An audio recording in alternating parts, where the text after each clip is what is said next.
Right now, as you are watching this, rescue crews in southern Japan are still digging through a collapsed shopping mall, searching carefully for anyone who might still be trapped inside the wreckage. Yesterday afternoon, a magnitude 7.1 earthquake tore through Kumamoto Prefecture on the island of Kyushu, killing at least 13 people, injuring dozens more, and forcing roughly 300,000 residents into evacuation centers across the prefecture. Buildings collapsed. A bridge came down entirely. Fires broke out across Kumamoto City. And here's the part that should genuinely concern anyone watching this unfold right now. Japan's own Meteorological Agency has explicitly warned that because this earthquake originated so close to the surface, more significant earthquakes are likely to follow in the coming days ahead. This region has been here before in a way that makes that warning especially unsettling for residents and officials alike. Today, we're going to break down exactly what happened, why the shallow depth of this quake made the damage so severe, and why Japan's own history with this exact region gives officials real reason to believe this sequence is far from finished.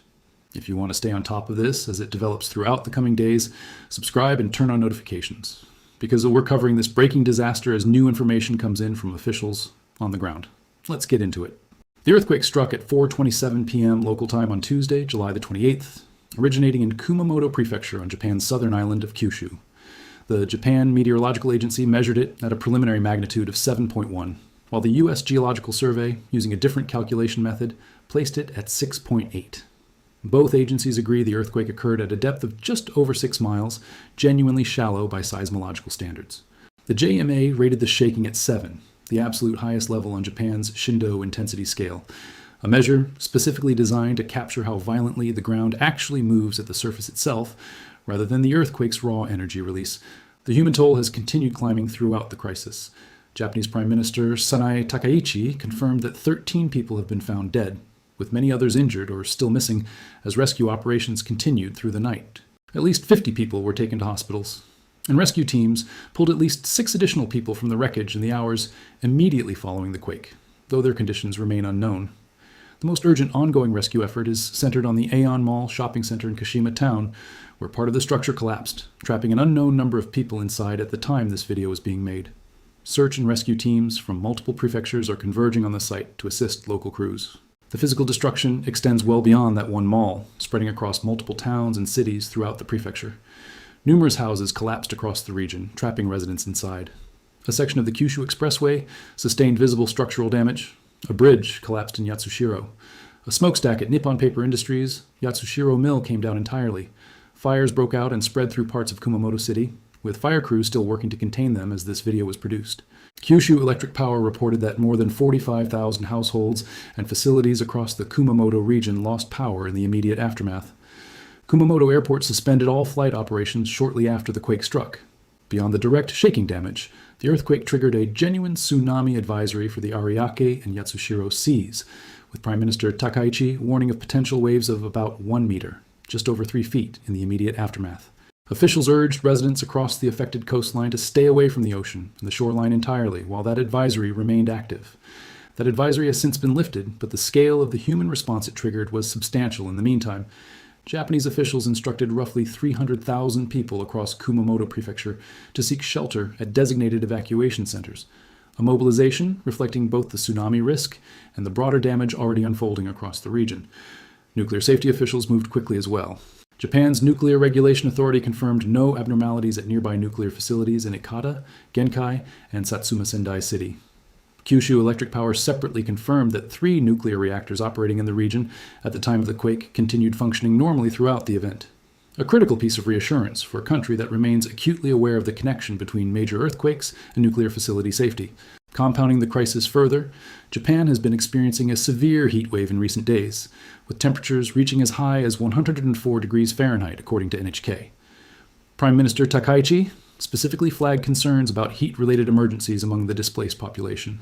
On top of the earthquake damage itself, water shortages, and ongoing power outages across the affected region, a genuinely difficult compounding scenario for both residents and emergency responders to manage simultaneously. We've explained this mechanism before on this channel, but it's worth revisiting specifically because it's directly responsible for why a magnitude 7.1 earthquake produced this level of destruction. When an earthquake ruptures at significant depth, tens or hundreds of kilometers beneath the surface, much of its seismic energy gets absorbed by the rock between the rupture point and the surface, meaningfully reducing how violently the ground actually shakes for people standing above it. This earthquake ruptured at just over 6 miles deep, shallow enough that the overwhelming majority of its energy reached the surface with minimal cushioning.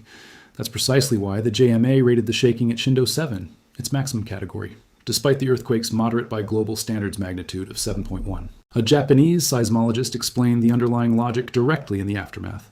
Because the earthquake occurred so close to the surface, it demonstrates that many additional earthquakes have already occurred along that same shallow structure, and more should be expected as the surrounding fault system continues adjusting. Shallow ruptures don't just produce more violent shaking at the surface. They're often associated with more active aftershock sequences, precisely because the shallow crust involved tends to fracture into more numerous, smaller fault segments than a single, clean rupture at depth would produce. Kumamoto Prefecture sits at the southern end of the Japan Median Tectonic Line, the longest fault system in Japan, at a location where the fault splits into two separate branches at a structure called the Beppu-Hanayama Fault Zone. This specific earthquake sequence ruptured along two named fault segments, the 81-kilometer Hinagu Fault and the 64-kilometer Futagawa Fault to its north, with researchers also documenting a discernible interaction with the broader Beppu-Hanayama Fault Zone itself.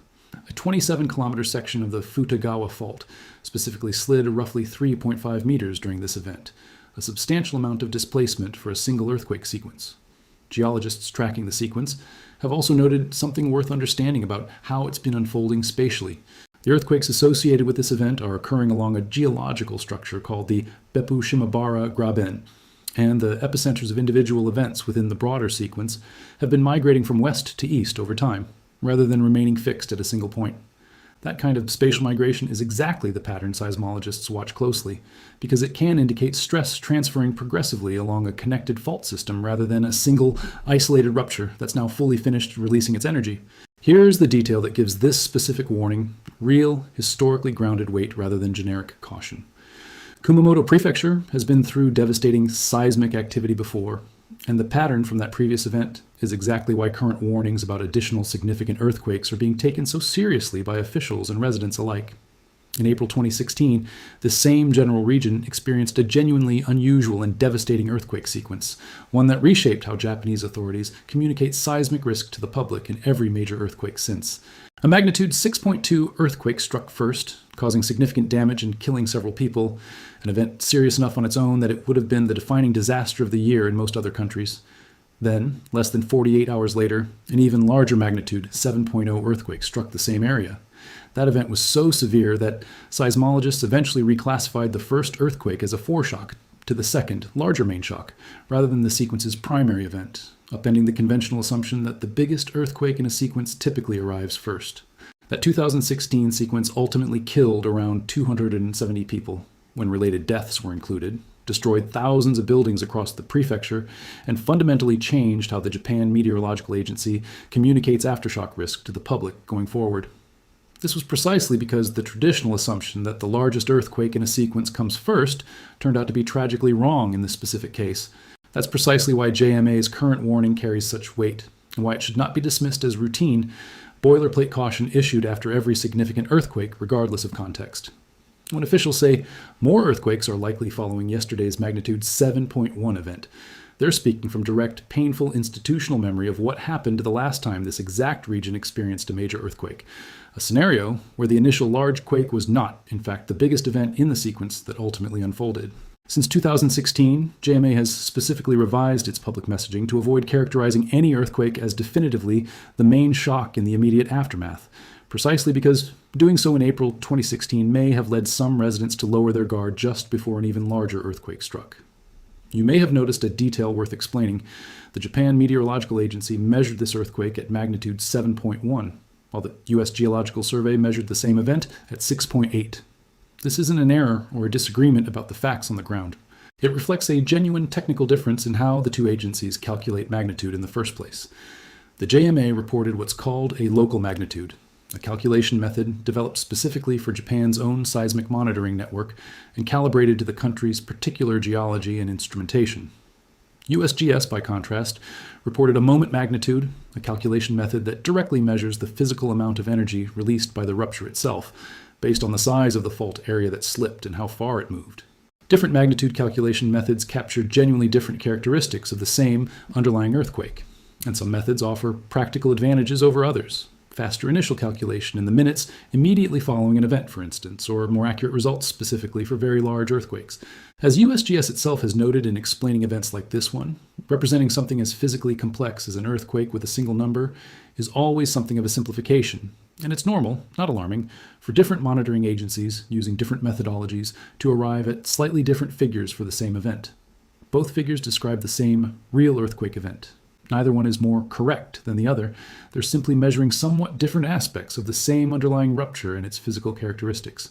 We've discussed on this channel before how Japan's decades of investment in seismic-resistant construction dramatically reduced casualties during the April 2026 earthquake off the Sanriku coast.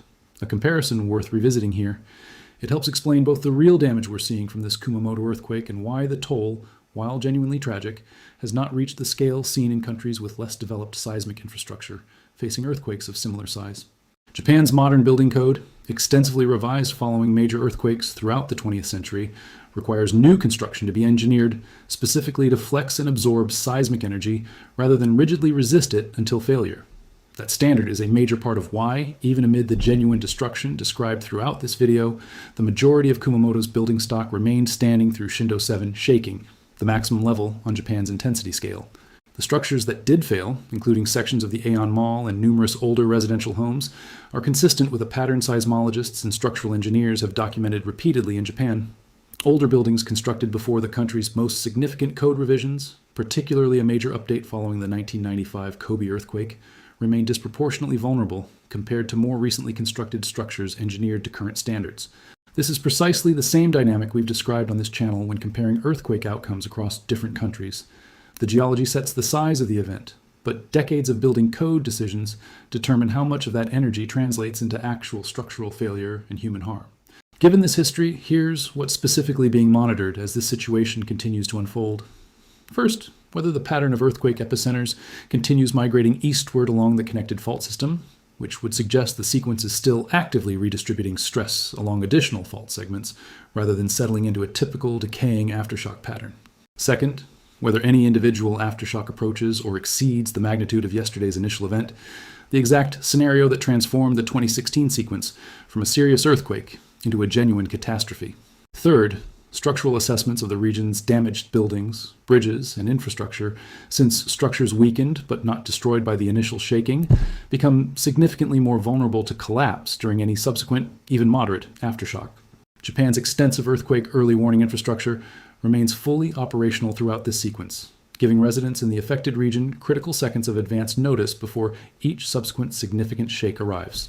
This is precisely the kind of system that has proven its value repeatedly in reducing casualties during previous Japanese earthquake sequences, including the April 2026 Sanriku earthquake we've covered on this channel before.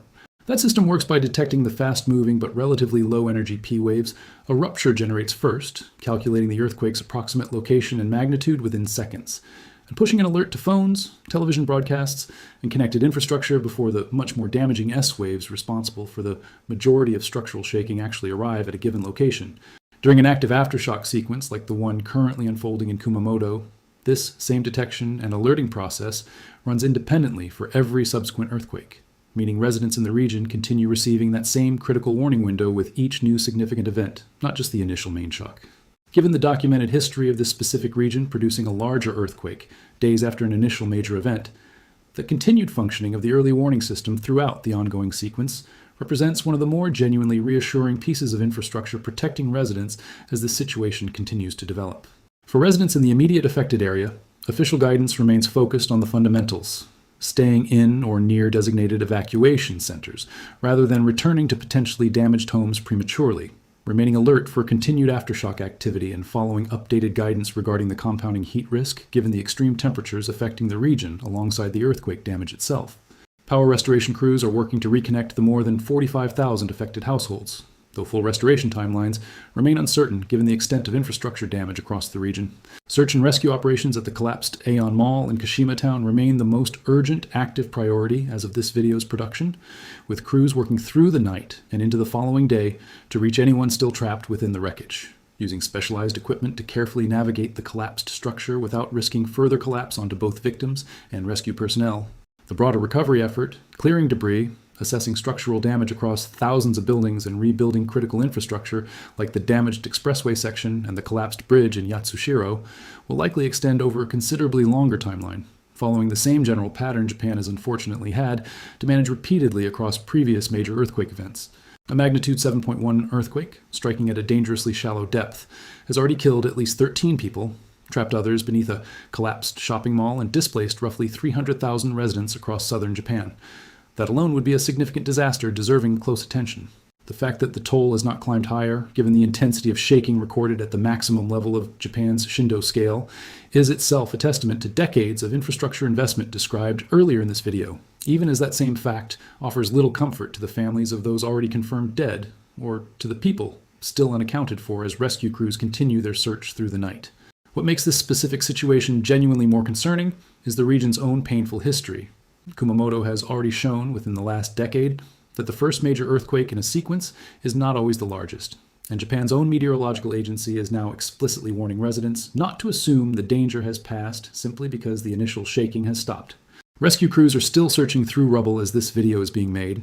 Aftershock risk remains genuinely elevated, and the same fault system that produced yesterday's earthquake has a documented history of producing something even larger within days of an initial major event.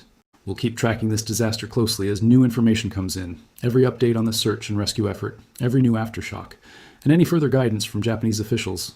Subscribe so you don't miss any of it. This is a fast-moving, still developing situation, and the figures described throughout this video, the death toll, the number of missing, and the extent of the damage across Kumamoto Prefecture, are all likely to continue shifting in the hours and days following this video's release. This is exactly the reason ongoing updated coverage matters so much for a disaster of this scale and complexity. Drop a comment and tell me if you have any connection to the Kumamoto region, or if you've experienced a major earthquake sequence like this yourself in the past. I rate every one of these. Stay safe out there, and I'll see you in the next one.